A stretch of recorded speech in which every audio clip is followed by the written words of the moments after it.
Au sommet de ce Savane Midi, lutte contre le blanchiment de capitaux, les ONG et associations agréées sont désormais tenues de domicilier leurs comptes auprès de la Banque des dépôts du Trésor. Un projet de décret pris en Conseil des ministres d'hier, la synthèse à suivre dans ce journal. 3 jours après sa prise du pouvoir, le colonel de l'armée malgache Michael Randrianirani a été investi président de la refondation de la République de Madagascar aujourd'hui vendredi. À l'occasion, il a appelé à l'apaisement et s'est engagé à une rupture avec le passé. On en parle également dans ce Savana Midi. Ce sont les titres de ce journal. Mesdames et messieurs, bonjour et merci de nous choisir pour vous informer. Nous débutons par cette brève spéculation sur les prix des timbres et les tarifs des parkings. La brigade Labal réagit. Environ 27 personnes ont été interpellées par la brigade à Ouagadougou pour n'avoir pas respecté le prix normal de vente des timbres et pour non-respect des prix de parking fixés devant les hôpitaux, pharmacies, cimetières et les YA pour ne citer que cela. Ces personnes interpellées ont été commises à des travaux d'intérêt général.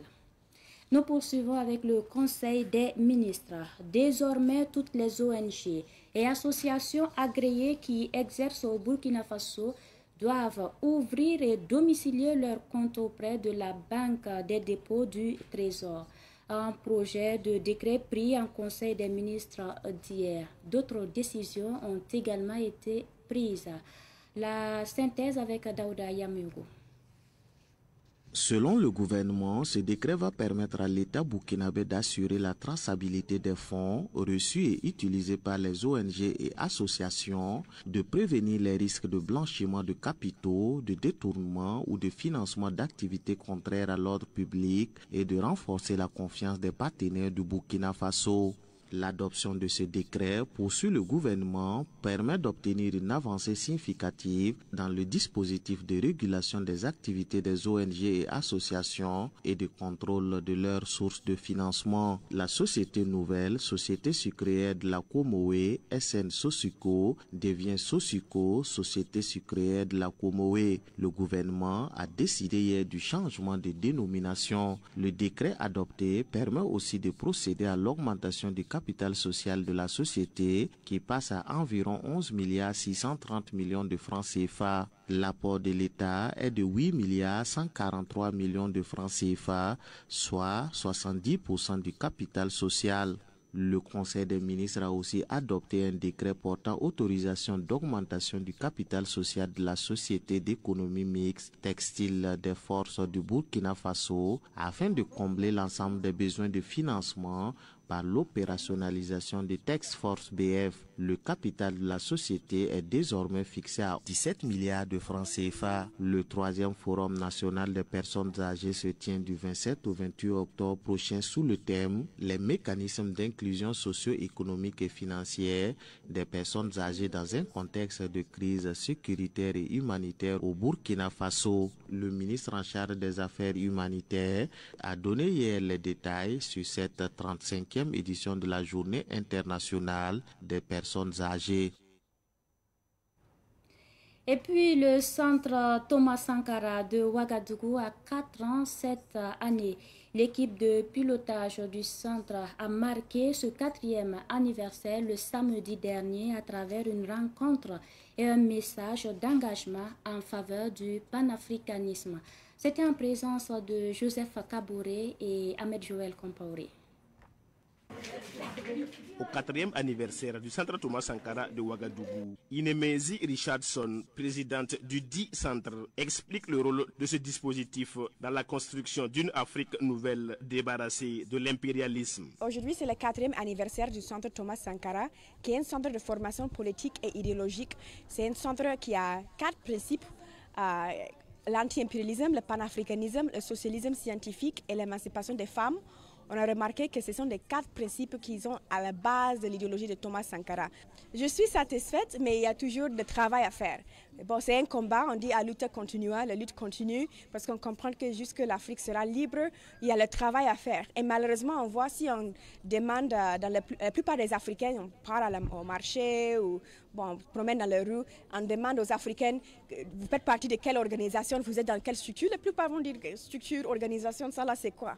Nous sommes mal organisés et ça c'est vraiment notre difficulté. Il faut que chaque Africain, à travers juste au Burkina, pas juste dans l'AS, c'est important, mais à travers le continent et aussi la diaspora, tous les Africains du monde doivent faire partie des structures qui militent pour la libération et l'unification totale de l'Afrique. Parmi les icônes qui ont fait avancer le panafricanisme ces dernières décennies, selon Inemezi Richardson, il y a le président Thomas Sankara. Nous avons aussi une définition claire du panafricanisme que nous sommes en train de diffuser.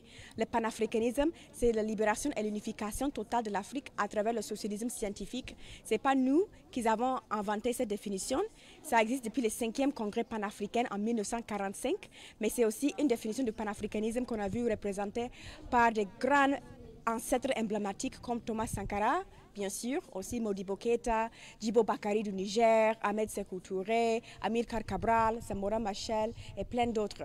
Alors nous sommes ici, c'est aussi à la centenaire de 3 grands ancêtres panafricains. Je parle de Patrice Lumumba du Congo, Frantz Fanon de Martinique et Malcolm X qui est né de la diaspora aux États-Unis. De cette occasion que nous sommes ici regroupés pour avancer le combat et aussi pour promouvoir la formation politique et idéologique qui est une nécessité dans toute révolution. Comme Thomas Sankara a dit, un militaire sans formation politique et idéologique est un criminel en puissance. Alors nous avons compris que c'était un exemple qu'il a donné, ce n'est pas juste les militaires, mais c'est toute la société qui a besoin d'une formation politique et idéologique. Le centre Thomas Sankara pour la libération et l'unité africaine est situé dans le quartier Sissin où il a ouvert ses portes en 2021. Sa vocation est de renforcer le combat du panafricanisme à travers des formations, son centre de documentation et des prises de position politiques. Ils sont réparateurs de téléphones portables, mais aussi citoyens engagés pour le développement du Burkina Faso. L'Association des réparateurs de téléphones portables du Faso a apporté sa contribution à l'initiative présidentielle Faso-Mebo à travers 6 tonnes de ciment, des brouettes et des pelles. La remise a eu lieu hier sous le regard de Cynthia Zungrana.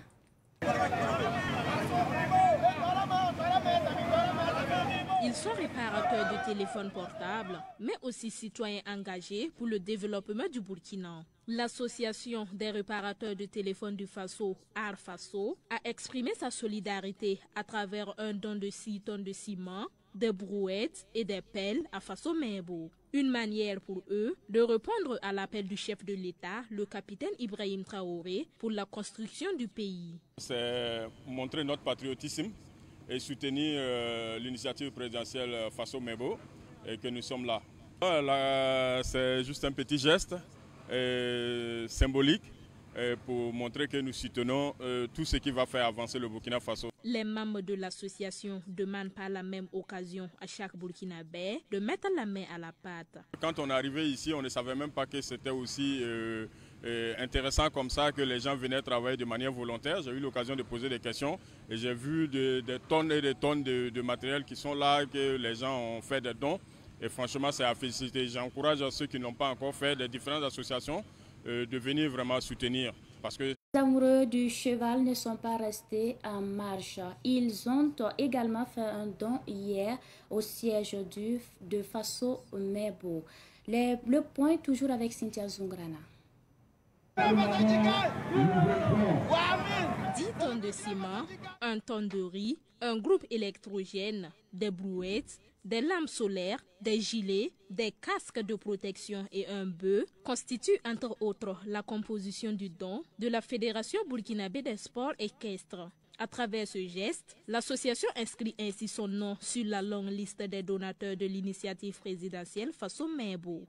Une manière pour lui d'apporter sa pierre pour la construction du pays. Donc à travers ce monde équestre, je prends la parole au nom du cheval, au nom du monde équestre, pour témoigner notre soutien à son excellence le président du Faso pour l'initiative de Faso-Mebo qu'il a mis en place.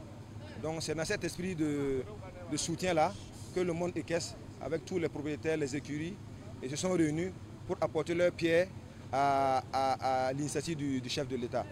La Fédération burkinabé des sports équestres a profité de l'occasion pour lancer un cri de cœur au chef de l'État, sollicitant le lancement des paris sportifs sur les courses de chevaux afin de dynamiser la filière équestre au Burkina Faso. En tant que représentant du monde équestre, nous voulons vraiment que son Excellence le président du Faso repense vraiment au projet hippique. Au lieu tout le temps d'exporter nos fonds vers les pays extérieurs, nous voulons vraiment qu'on organise les paris hippiques au Burkina Faso ici. Ça permettra au Burkina Faso d'être autonome vraiment en matière de cheval et être autonome aussi financièrement en dépendant des autres pays extérieurs qui sont obligés tout le temps de payer les images pour diffuser les courses hippiques au Burkina Faso ici. Nous aujourd'hui la fédération, on a plus de 1000 à 1500 chevaux qui sont licenciés. Si vous prenez ces 1500 chevaux, on prend un minimum de 1000 chevaux. On a déjà, à 1000 chevaux, on a déjà 5000 emplois directs que le cheval peut créer. Et les emplois indirects, c'est-à-dire vétérinaires et les alimentations des chevaux, tout ça c'est des emplois directs que le cheval peut créer. Donc c'est vraiment une vision que son Excellence le président du Faso doit avoir pour accompagner vraiment ce monde équestre-là pour qu'on arrive à être autonome en matière de cheval. Le don de la Fédération burkinabé des sports équestres est estimé à une valeur de plus de 8 millions de francs CFA selon les membres de la fédération.